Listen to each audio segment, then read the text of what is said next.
Yo, yo, yo, what is going on? It is the Crazy Writer right here, right now, back with a new and improved reading of my Invader Zim fanfiction. If you do not already know, I am reading my original Invader Zim story, but I will not be providing the story name nor a link to the story to you. This is not to be mean, but because I do not want any of you spoiling or getting spoiled. If someone out there is watching and you have read the story, I kindly ask that you do not spoil or do anything that could potentially spoil the story for the rest of the audience here. But enough explanating, let's get this story started, so sit back, relax, and enjoy it all, right here, right now. Chapter 1. Liz.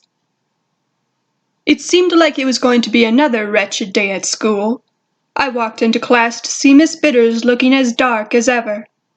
Dib was my only human friend, and I was his. His sister Gaz wasn't the worst either.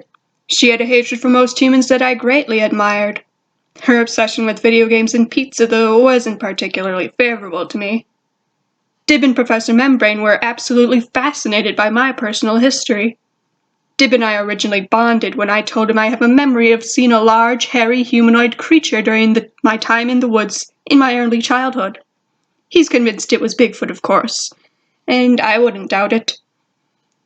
I took my seat behind the empty desk in the front row and prepared for another day of being forced to learn what I don't want to learn. I used to sit next to the window in the back of the class, but I kept staring out the window and imagining that I was free and running about once again. I was eventually moved because sometimes my daydreams became a distraction for the other students, as I would start acting them out in the middle of class. There was a sudden knock on the classroom door, and Miss Bitters went to answer it. I didn't see who was there right away, but I could hear his voice loud and clear. "I am Zim," the voice screamed, "and I will be joining this so-called school so that I may learn." Miss Bitters sighed, annoyed, and led a boy with a green head to the front and center of class. "Class, I would like to introduce the newest, hopeless appendage to the student body. His name is Zim. Zim, if you have something to say it now, because after this moment I don't want to hear another sound from you." Miss Bitters swept back to her desk as Zim stared awkwardly at the class. "Hello, friends. I'm a perfectly normal human worm baby." I glanced at Dib because I knew exactly what he'd be thinking about a green person. His mouth was open and he was pointing directly at Zim in disbelief. "Take your seat now, Zim. You can sit in the empty desk in front of Elizabeth." Miss Bitters pointed to the desk in front of me, and Zim made his way over. I shot up from my seat. "I told you not call me that stupid human-given name, Elizabeth. If you must call me something, call me Liz." Zim furrowed his brow at me before taking his seat. Miss Bitters was not amused. "Sit down, Liz." I sat back down. "Today's lecture is about outer space, and how it will eventually implode in on itself." Zim suddenly stood on his desk with both black-gloved hands in the air. "Yes, Zim." "In the event of, say, a full-scale alien invasion, how prepared do you think this planet's defense system would be?" "Tell me." Miss Bitters ignored the green child's question. "As I was saying, the universe is just doomed. Doomed. Doomed. Doomed." At this point, I knew Miss Bitters well enough to know that she was gone now. I also knew Dib well enough to know that this would be the time he would take the opportunity to try and point out the true identity of Zim. "Okay, am I the only one here who sees the alien sitting in class?" The other students looked around confused. Dib pointed a shaky finger at Zim. "There! Right there!" I could see the sweat dripping down Zim's green face. "That is no kid. He's an alien. An alien. One of the monsters I've been talking about. He's here to conquer the Earth."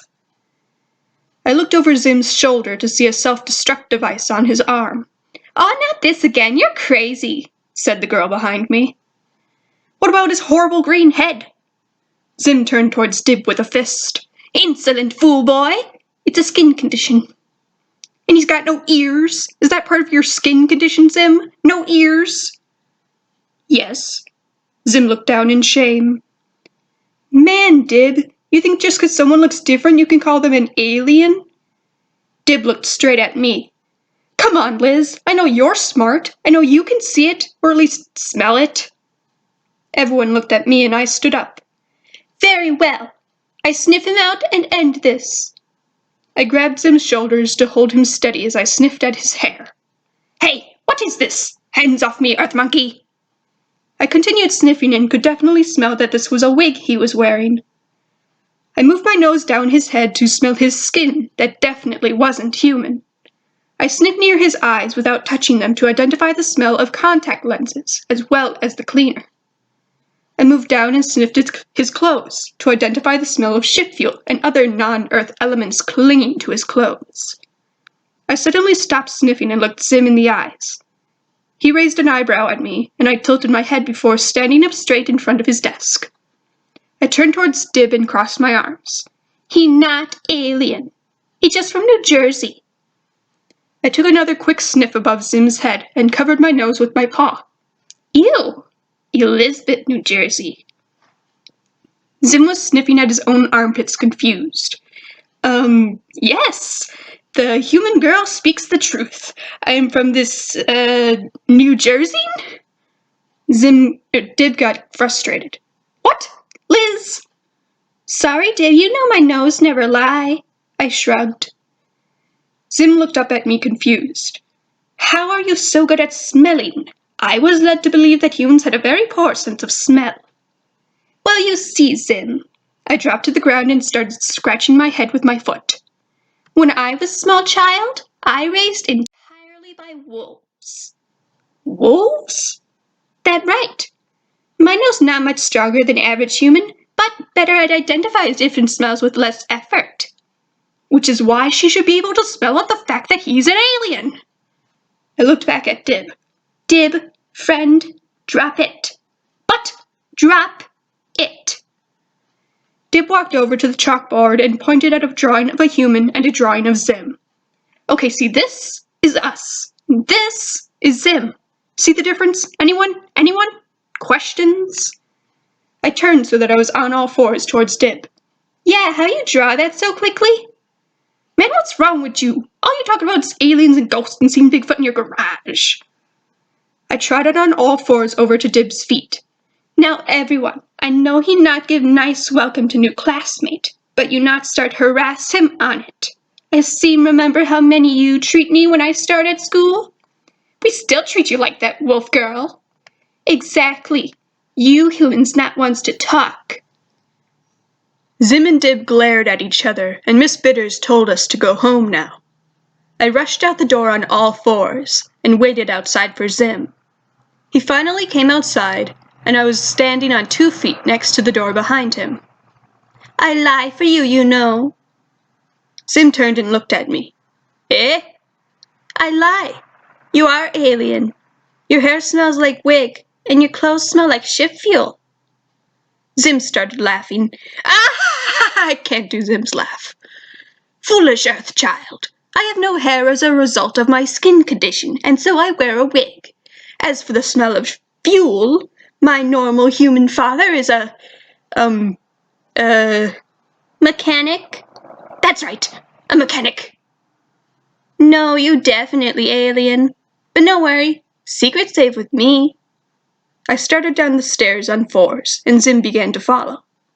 Exactly why did the earth creature lie? Because I know what Dib had planned for you. He turned you into authorities and makes sure you dissected. Even if that not your fate. I know how humans treat creatures that different. I looked at the ground and walked on the sidewalk. You were really raised by wolves? That right. And I despise human race for taking me away from that. I happy where I was, and they take me away from my own true family. I never asked for any this. I never asked learn how read, write, and speak English. I never asked to live among humans and go school and stand 2-legged and live like them. I hate humans so much. So, what you're saying is you're a prisoner? I looked up at my green companion. That right. That why I lie for you, Zim. If Dib right and you intend take over Earth, I want in. You take part in the destruction of your own species? Humans not my species. Wolves my species. Wolves better than humans every way. They stronger, faster, smarter. If you promise spare wolves and world domination, I help you. Your offer is tempting, human wolf child, but Zim does not require help from a filthy earthling like you. Very well, but if change mind, offers still stand. I trotted off ahead of the alien and turned a corner around a hedge to come face to stomach with Dib. I knew it! You lied, Liz! How could you? I trusted you! I thought we were friends! We are friends, Dib, but I not let you do something to Zim. I with you most paranormal investigation, but I not agree what you want done these poor creatures. He's an alien! He's here to take over the world and you don't care? I do care, but you know I hate mankind. I can't believe what I'm hearing.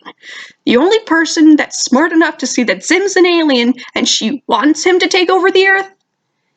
Dib, I not have time for this. I need to go chase a squirrel. With that, I was off chasing a squirrel and growling.